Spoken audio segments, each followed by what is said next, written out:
Jadi kita ada kesempatan ya untuk kumpul, belajar, dan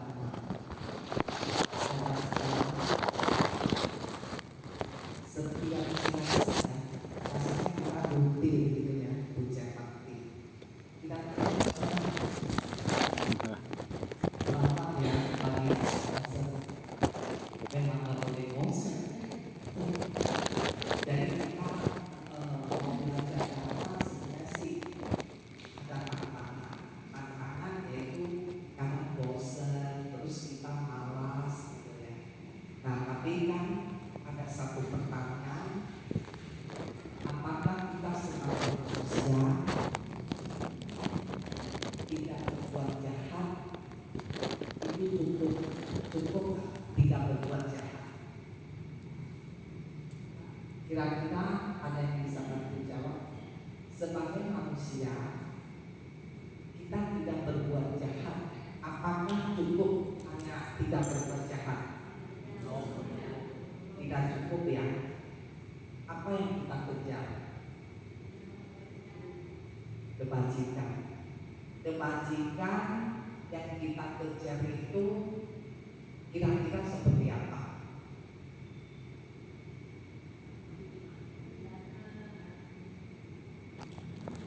Ya, kebajikan berdampak dan segala hal yang lain. Nah, tapi tahun ini Waisak masuk 2568. Nah, kemarin tema Waisak adalah menjaga keberagaman dalam persatuan. Temanya.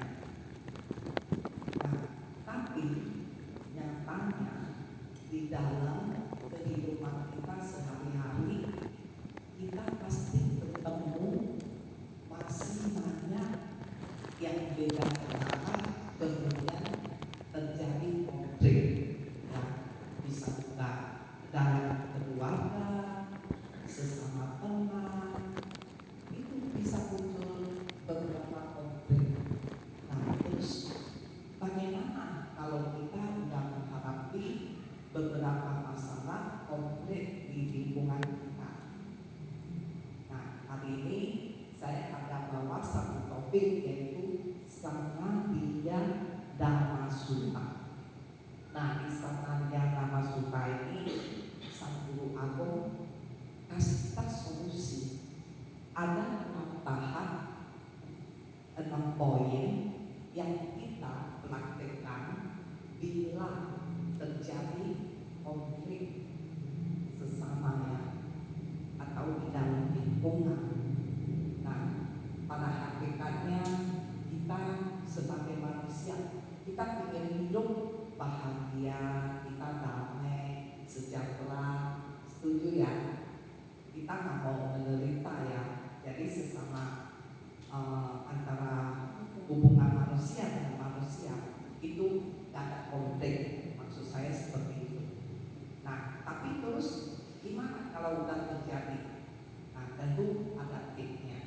Nah, menurut Sang Buddha, jadi suatu ketika sutta ini Sang Buddha membabarkan kepada murid-muridnya ya waktu itu. Jadi Sang Buddha mengatakan bahwa konflik itu sering terjadi.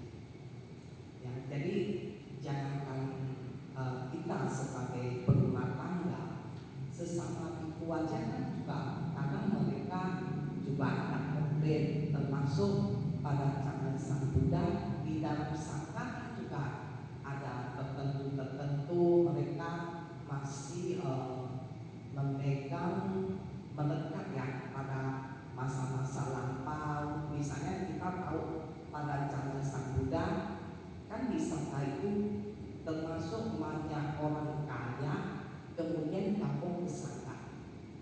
Nah karena mereka punya masa lampau yang kaya raya, yang sering itu timbulnya kesombongan. Nah timbulnya kesombongan, karena kesombongan beberapa akan terjadi konflik. Nah makanya Sang Buddha mengatakan untuk mengatasinya ada 6 solusi.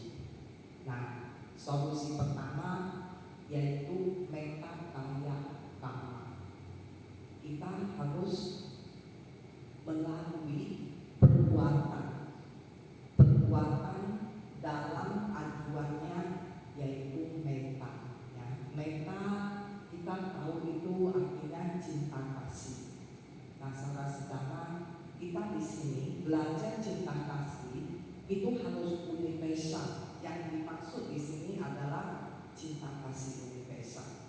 Apa itu? Sesama makhluk kita tidak melukai, ya. Kita mempelajari tidak melukai makhluk binatang. Binatang kan kriteria banyak sekali ya. Pokoknya makhluk hidup itu seperti itu. Kenapa demikian? Kan biasa manusia begini. Misalnya dari awal kita punya kebiasaan ya, habit ya. Biasa misalnya membunuh gitu, membunuh nyamuk, membunuh semut kecil-kecil. Lama-lama bisa membunuh yang besar ya. Begitu membunuh yang besar, bisa juga sampai membunuh manusia. Nah ini sangat bahaya. Jadi dari awal Sang Buddha mengatakan kita harus menetapkan diri sendiri punya metta kamma. Nah, supaya kita punya cita kasih yang universal. Nah, Sang Buddha selalu mengatakan tentang metta ini yaitu universal. Kenapa? Kalau metta cinta kasih, jadi kita di sini nggak membahas cinta kasih sama pasangan, sama keluarga gitu ya. Itu cinta pribadi. Ya. Kalau cinta kita kepada keluarga, pasangan, anak dan sebagainya itu adalah cinta pribadi. Nah, saudara-saudara kita tahu ya kalau cinta pribadi itu membawa duka. Nah, tapi saudara-saudara, terus apakah karena membawa duka terus saya akan mencintai sama keluarga? Tidak begitu juga ya. Maksudnya pada saat kondisi seperti itu UPK kita dipakai UPK ya. Makanya Sang Buddha selalu kasih kita opsi-opsi banyak jalan supaya kita tidak mengalami penderitaan.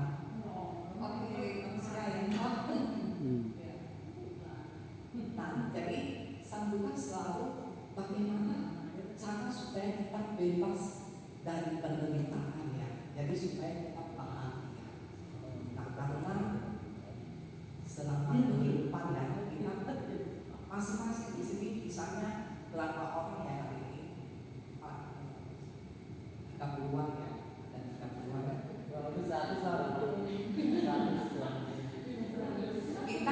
Kita kan masing-masing punya pengalaman kehidupannya berbeda-beda ya. Nah, karena kehidupan kita ini yang kita alami kan pengalamannya beda-beda. Nah, tentu kita punya pandangan juga beda-beda. Nah, terus bagaimana supaya punya pandangan yang buat bahagia ya. Ada orang misalnya mengalami banyak penderitaan sehingga membuat dia tidak bisa bahagia. Nah, sedangkan ada orang dia bahagia sekali sampai over bahagia. Nah, kalau over bahagia apa yang terjadi? Kalau over bahagia itu bahagia juga. Tiba-tiba ketemu hal yang tidak sesuai, bisa drop, langsung stres. Nah, itu yang bahaya. Makanya kenapa Sang Buddha selalu mengajari kita jalan tengah UPK ya. Nah, jadi di dalam kehidupan sehari-hari opsi yang pertama ini tentang perbuatan aduannya metta. Nah, jadi kalau kita berbuat itu sesuai cinta kasih, itu adalah poin 1. Nah, kemudian poin 2 ucapan. Nah, saudara-saudara, kalau ucapan itu tentu ya saya yakin semua maunya tuh dengan ucapan yang bagus-bagus ya. Tapi sangat disayangkan saya lihat ada beberapa kondisi yang dan beberapa daerah dari dulu yang mungkin ya di zaman kayak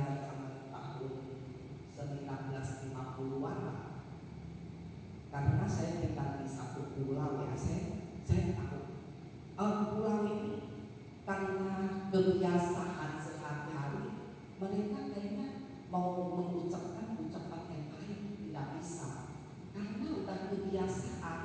Jadi kebiasaan pakai kata-kata yang bisa kayak semacam supaya orang gitu. Nah itu sangat bahaya, karena kondisinya yang membuat mereka demikian. Nah disinilah kita sangat betul, kita bisa membangun ajaran dhamma. Nah kalau seandainya misalnya kita punya kebiasaan mengucapkan kata-kata yang jelek itu ya misalnya, nah tapi sesudah ketemu ajaran Buddha kita tahu, karena ucapan ini kan di mulut kita ya. Jadi kita maunya mulut kita seperti bunga teratai ya, kata Sang Buddha. Kalau kita mengucapkan yang baik, mulutnya bagaikan bunga teratai. Nah jadi sangat gak boleh kita mengucapkan kata-kata yang jelek. Nah saudara-saudara, kata-kata yang jelek itu selain tidak memotivasi kita untuk maju. Atau misalnya contoh ya, ada saudara kita misalnya bayar ulang tahun, nah kita kan ucapkan dong panjang umur sehat, nah kan senang ya kan. Nah jadi jangan pakai kata-kata yang tidak tepat ya, jadi momennya yang tidak tepat. Nah di saat orang sedih yang tentu kita ada kata-kata untuk menghibur, nah itu ucapan. Karena apa? Ucapan ini adalah satu perbuatan baik juga ya kalau kita ucap baik. Nah makanya tadi di sana Niyama Sutta ini untuk supaya tidak ada konflik yang kita praktek, satu perbuatan baik, kemudian kedua ucapan. Nah ketiga adalah kita setiap kali punya pikiran yang baik. Nah ini yang ketiga. Jadi ketiga ini poin utama. Nah kita ingat Dhammapada, pikiran adalah pelopor segala sesuatu, pikiran adalah pembentuk. Nah saudara-saudara, karena kita sebagai manusia, kita ada benih ya. Benih, salah satu benih jahat itu keraguan. Kita suka keraguan. Nah keraguan ini apa? Pertama, karena kita punya keraguan untuk diri sendiri. Nah contoh ya, misalnya kita mau berbuat usaha gitu, mau buka usaha misalnya, kita belum buka aja kita udah takut duluan. Apakah bisa ya usaha ini maju gitu. Nah jadi belum apa-apa itu timbul satu pikiran yang negatif. Padahal kalau kita mau tahu sesuatu itu maju apa enggak, memang harus dicoba. Jadi sukses itu adalah hasil akhir. Jadi kita kerjain dulu. Kemarin saya ada dengar, saudara-saudara tahu kan si Bapak Hari Wongso, motivator nomor 1. Beliau mengatakan kalau sukses itu hasil akhir. Jadi setiap kali apa yang mau kita kerjakan itu kita harus punya pikiran yang positif. Nah contoh saudara-saudara, hari ini kita bisa puja bakti dengan lancar. Nah kan kita udah ada pikiran yang bersiap-siap untuk ke setiap Dhammaratana untuk puja bakti. Nah jadi kita udah ada pikiran-pikiran itu sehingga kita bisa sampai. Nah jadi sesuatu itu berawal dari pikiran yang positif. Nah saudara-saudara yang di sini kadang gini ya, apa kita sadar, terutama saya kan ibu ya, jadi semua ibu ada bapak ya. Jadi kalau ibu kan suka mengeluh ya, suka mengeluh, wah kerja capek lah, terus kemudian nggak punya uang lah, ya suka takut ngomong itu. Saya sering dengar, saya hati sayang sekali dia nggak tahu karena apa yang dia itu kita bersinergi dengan alam semesta ini sangat berbahaya. Jadi jangan sekali-kali, apalagi kalau memang ya kalau cerita soal uang ya jangan dibahas. Semakin bahas semakin susah. Jadi kita harus punya optimis, karena sesungguhnya kalau kita belajar dhamma, apa yang kita inginkan belum tentu kita dapat. Kita harus mengerti dalam hal ini. Tapi apakah boleh mengejar untuk sukses? Boleh. Sang Buddha melarang kita untuk mengejar satu kesuksesan dengan cara yang benar. Nah kan kalau misalnya sukses itu kadang ada dua hal ya. Satu, pakai segala cara untuk meraih kesuksesan. Nah itu tidak sesuai dhamma. Nah yang kita mau adalah sukses sesuai dhamma. Nah ini kenapa begitu? Kalau kita sukses sesuai dhamma itu berbahagia lebih lama dan lebih bertahan ya. Kalau misalnya sukses tidak sesuai dhamma itu cuma sebentar aja. Itu udah namanya bukti-bukti. Belakangan ini nggak tahu ini ada nonton satu film buat Thailand. Ya. Nah itu kisah itu yang sangat mengerikan kan.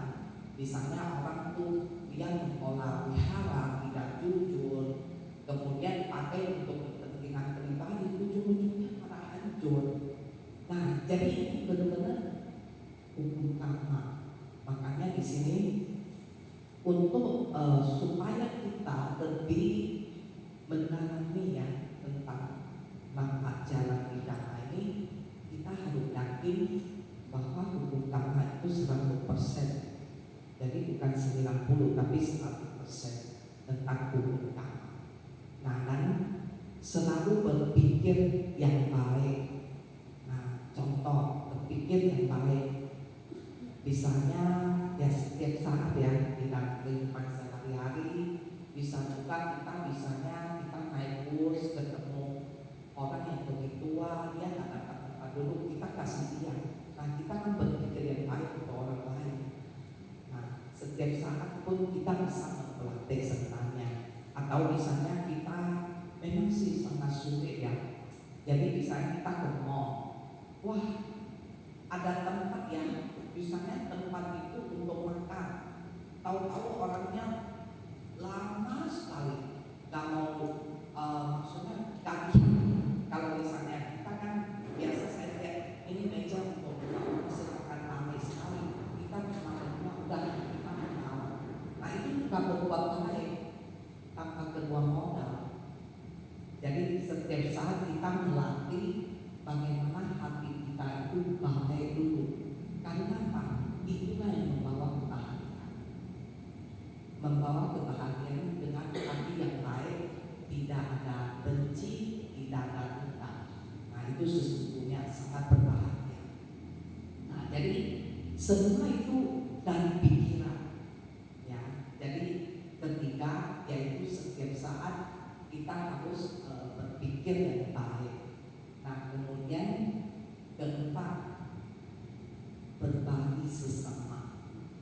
Nah berbagi sesama ini tentu kita nggak membeda-bedakan ya. Misalnya pada saat misalnya lebaran kita bisa aksos, bisa takjil ke yang lain. Kemudian kalau kita waisaman kita juga boleh bikin aksos, boleh ke pantai untuk berbagi ya, berbagi bersama. Nah kalau hal-hal yang kita sering lakukan yang berbagi sesama ini, kita masih jauh dari konflik, ya, karena kita akan memperhatikan sama sesama. Saya yakin manusia kalau misalnya ada perhatian sama sesama, nggak mungkin orang musuh ya sama kita. Nah jadi di sini satu hal yaitu sering berbagi bersama. Nah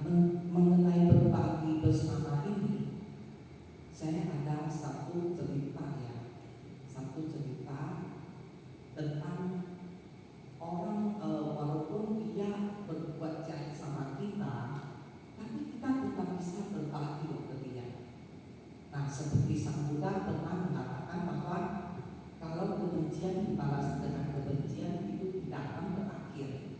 Nah, jadi ini ceritanya di Tiongkok ya. Di Tiongkok dulu ada satu desa itu di situ penduduknya hidup berdampingan.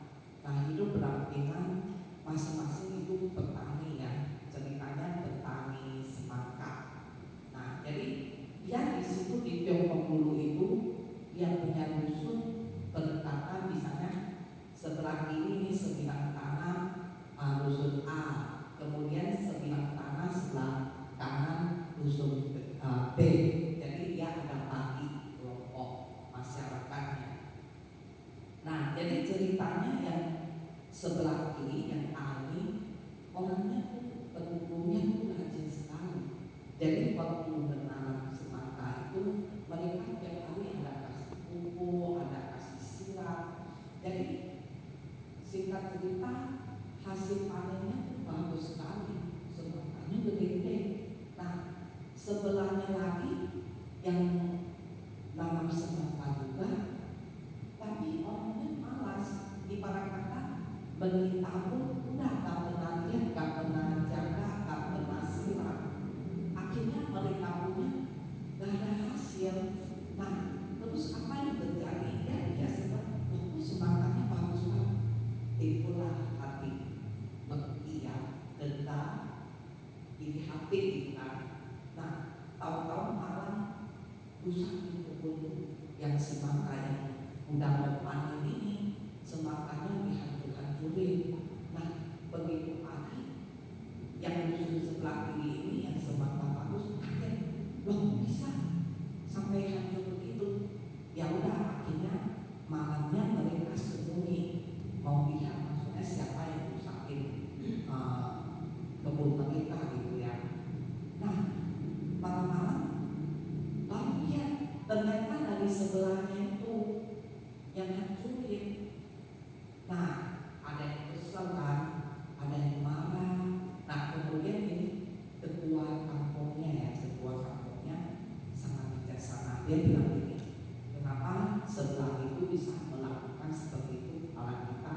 Karena mereka tuh iri hati, dia kita punya semangka gede-gede, hasilnya bagus. Tapi kalau misalnya kita balas dengan kejahatan, itu tidak selesai masalah. Nah, akhirnya ketua yang ini dia ingin kalau itu kita mampu sebelah. Nah, akhirnya yang malam dari yang sebelah ini ke sebelah kanan situ yang malam dia siram-siramin, terus kasih pupuk, dewasa berapa lama, benar hasil panennya juga bagus.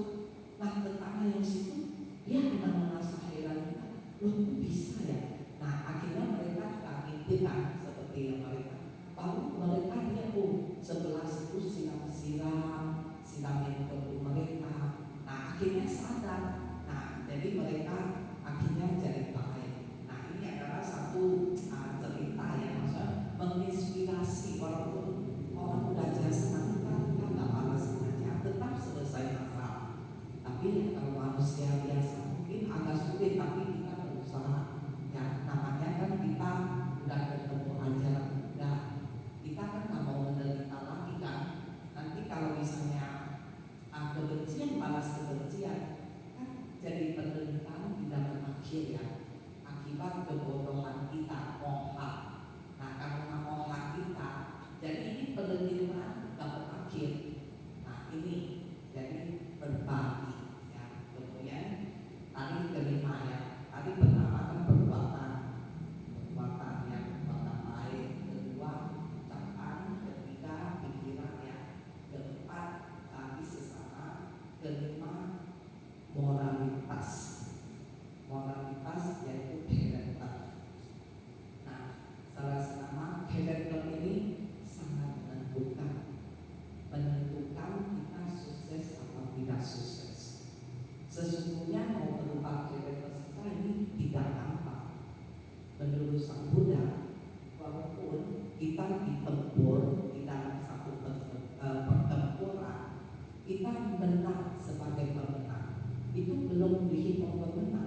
karakter yang baik ini benar-benar membawa kita ke arah yang sukses. Jadi ini ada satu cerita. Ini ceritanya ada satu manajer, kemudian dia mau kerjasama ya, perusahaan mau kerjasama. Nah kemudian adalah partnernya itu 2 orang partnernya. Nah kemudian ceritanya di restoran ya, di restoran. Nah kemudian ada 2, ini ceritanya manajer nih mau kerjasama sama 2 orang. Nah 1 orang itu, jadi ceritanya ini dulu di meja gitu ya. Jadi ada teh di meja. Terus ada 1 double tinggal di teh itu. Nah yang 1 panel itu, ya double-nya di gelas itu malah dia sengaja cemplung double itu ke dalam tehnya, malah di dalam si manajer itu dia melihat, kok ini orang begitu gitu ya. Dia hati 1 double aja dia sampai gituin loh. Kalau misalnya aku kerja sama dengan dia, ini adalah 1 bahaya. Nah jadi ini cerita terinspirasi antara fakta dan tidak fakta ya. Maksudnya ini bisa fiksi atau fakta, karena ini saya kutip dari cerita. Jadi kalau saya lihat, kalau begini, pada saat kita mau bisnis, mau berusaha sama orang, itu kadang orang juga mulai dari karakter kita. Kalau misalnya karakter kita tak sesuai, itu gak jadi ya. Apalagi kalau misalnya yang kayak Jenny ya, kamu saya lupa Jenny kan. Nah apalagi Jenny yang mau berusaha sama orang, kita bos kan suka nilai kita, karakternya baik lah. Kalau misalnya kita karakter baik, dia bisa kasih bisnis ke kita yang besar seperti itu ya. Nah jadi ini adalah tentang moralitas. Dan salah satu kesempatan Sang Buddha juga pernah mengatakan moralitas yang baik itu sangat indah sampai kita usia tua. Moralitas. Nah saudara-saudara, kalau cerita moralitas, kita sebagai umat Buddhis, kita kan mempelajari 5 sila, 8 sila, 10 sila gitu ya. Umumnya kan 5. Nah 5 sila ini adalah supaya kita punya moralitas yang baik. Nah kalau kita benar-benar mempelajari 5 sila ini, moralitas kita pasti jadi baik. Nah jadi ini moralitas yang baik. Itu kelima. Kemudian benar, pandangan benar. Nah supaya kita percaya sama orang, salah satu adalah kita punya pandangan benar.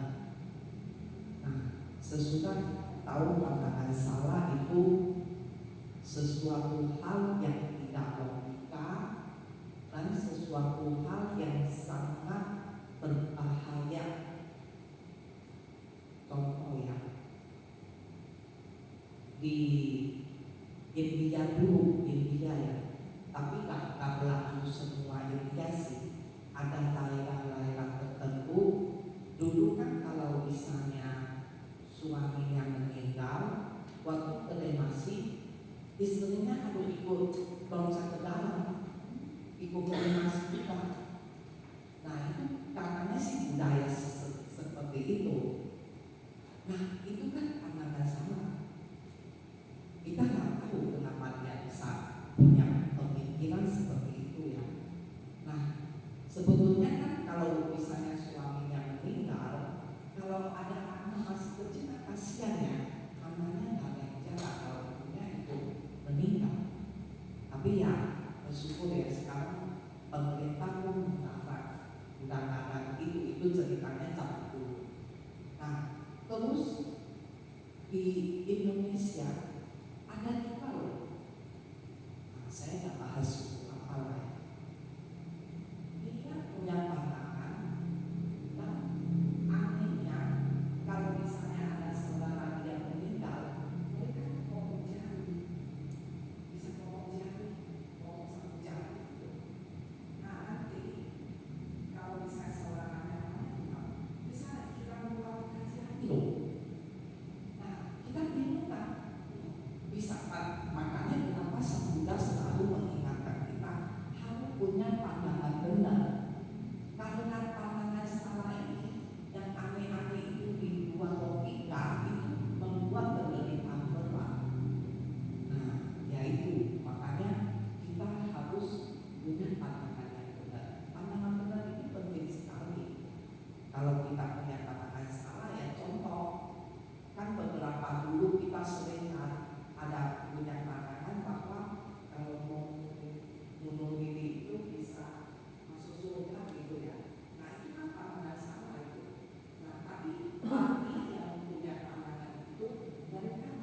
bisa multitafsir. Nah, multitafsir ini yang membuat kita terkadang terjerumus. Nah, makanya kenapa kita harus belajar, karena kita setiap masalah yang kita hadapi itu selalu solusinya dan selalu ada opsinya. Ya, jadi kesimpulan dari Satya Masuta ini adalah tips solusi supaya kita tetap bisa jaga keberagaman, kemudian perdamaian sesama dengan tidak terjadi konfliknya. Kita lihat sekarang negara Palestina itu sampai konflik itu menderita sekali. Kita sangat bersyukur kita masih berada bagus ya, berkecukupan. Nah, jadi tadi seperti saya bilang, jangan bosan. Karena memperhatikan dana ini memang tantangan juga. Kenapa tantangan? Pertama kita ada mengenai malas ini loh, mengenai malas kita malas gitu ya. Nah, sama-sama tadi mengenai meditasi tadi yang asik. Nah, sebetulnya meditasi itu saya belakangan ini dapat satu pelajaran dari Bante Amijako ya. Amijako bilang sebenarnya meditasi kalau misalnya pagi yang duduk itu ya, pagi yang duduk gak bisa lama misalnya atau apa. Jadi karena mau harus duduk, pokoknya setiap saat kalau misalnya kita bertemu masalah kita langsung mengambil nafas masuk ke luar aja, apa maksudnya harus sengaja dulu meditasi. Saya pelatih rumahnya ya bisa mengurangi kita punya kerisauan. Nah, boleh menikmati seperti itu. Jadi kita nafas masuk ke luar kalau ketemu mau emosi gitu ya, mau ketemu emosi kita bisa pakai nafas itu. Nah, jadi ini salah satu untuk supaya kita lebih mendalam ya. Hati kita ini kan sepertinya kalau Master Chen pernah ilustrasi ya, kita punya hati. Kenapa kalau misalnya kita walaupun udah dikasih tip nih, kasih solusi, belum tentu kita menjalankan seperti itu.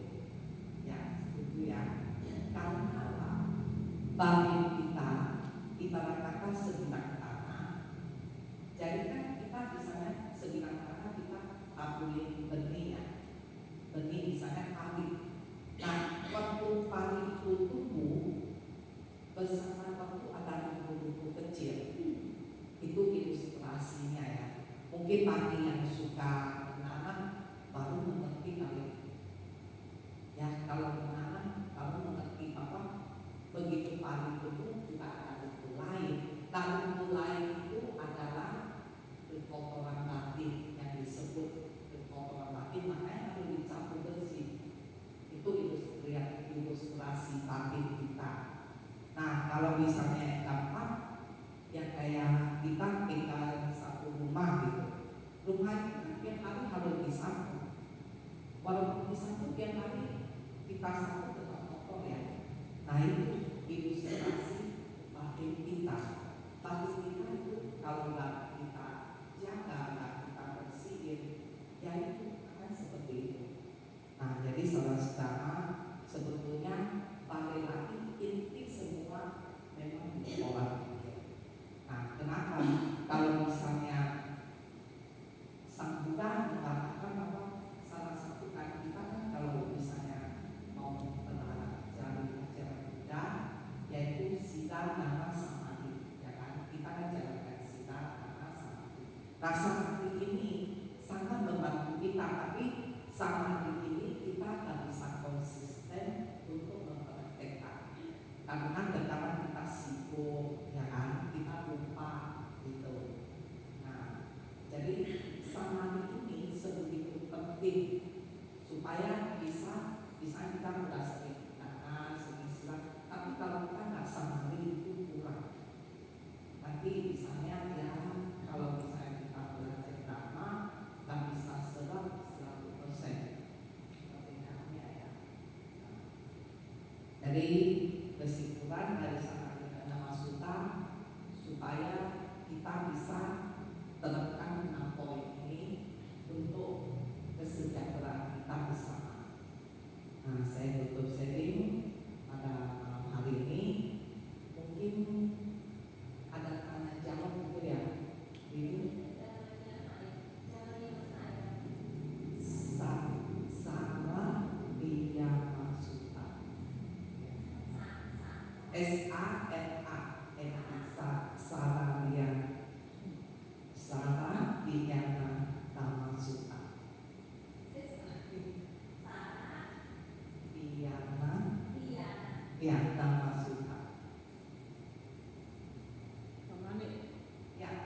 Yang nggak ngantuk jadi ada tanya jawab ya, kita bisa diskusi karena kita 10 menit lah ya.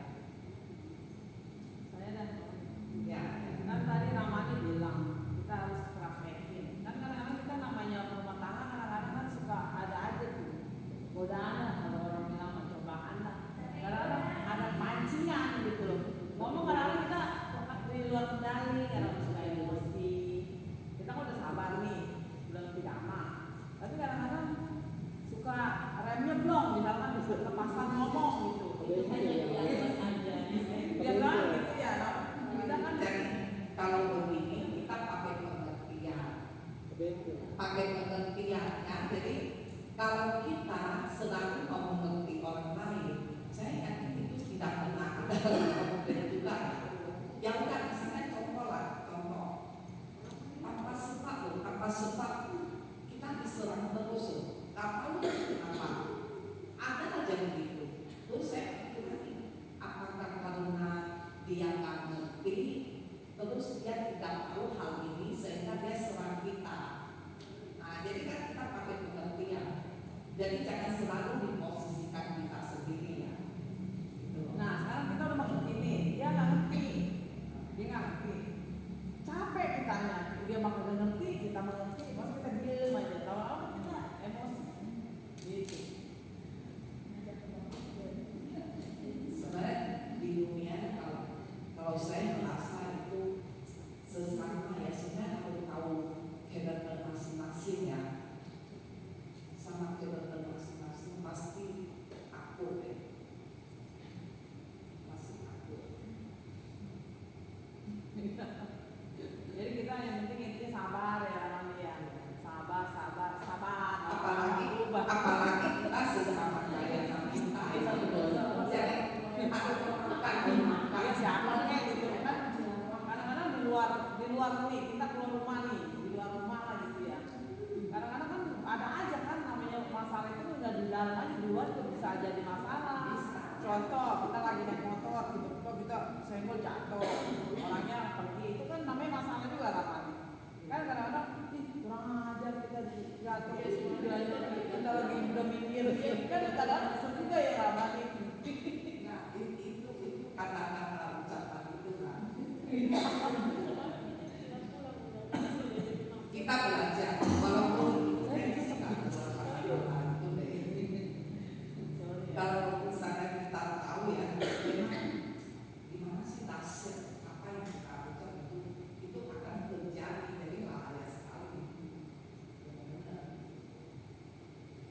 Makanya kenapa harus kita ucapkan baik. Apalagi ya kalau saya sih pengalamannya begitu ya. Jadi kalau kita ucap baik, memang tuh baik sama kita sih.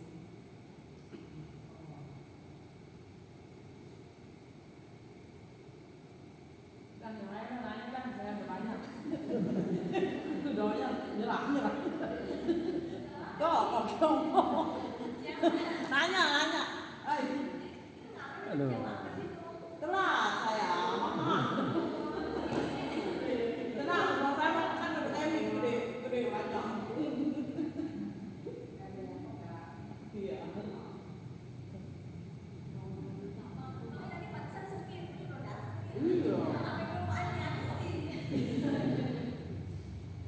Jadi tanya ya kita tutup aja ya. Ya. Oke, kita bersikap jari. Semoga